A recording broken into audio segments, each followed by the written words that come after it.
Now, enough of that boring stuff. Yeah, let's talk about the movies. Yes. You saw the remake of Faces of Death. I would call this more of a reimagining than a remake. Barbie Ferreira plays a girl who works at basically like an Instagram content moderation facility. If you don't know, content moderators, what they do is every time you report a video on Instagram for being illegal or whatever, someone has to look at it. Yeah, that's one of the most miserable jobs I can imagine. There are some exposés out there about Facebook content moderator facilities that are harrowing. She works there, and she starts seeing this one creator pop up repeatedly who seems to be staging actual deaths. Mm-hmm. At first, she's like, oh, this is like low budget indie horror, and I'm gonna let it pass. And then when she gets worried about her boss is like, no, let it pass, like we don't want to be seen as being stingy or censorship or things like that. Just let it through. And she comes to realize that it is someone remaking sequences from Faces of Death. He loved Faces of Death but found out it was fake, and now he's staging them for real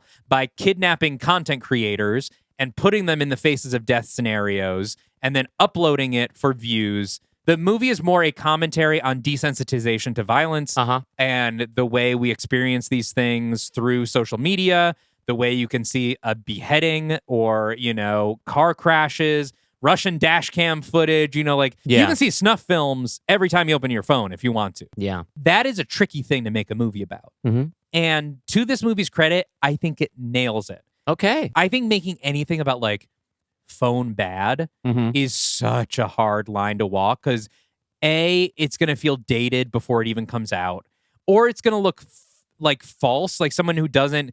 Existing online is a very specific experience that I feel like a lot of people in Hollywood don't have. And so when they try to make social media in a movie, it's like, you just have heard about social media. Yes, the thing, or if you have a social media manager, if you have an intern doing your posts, then you do not understand the internet. Or you've read articles about the dangers of social media and stuff, but you haven't lived online. Yeah. I think it is, in that respect, one of the most interesting horror films I've seen in a long time because it has something to say about our relationship to violence that feels as fresh as anything since the original Scream, which this movie is getting compared to a lot.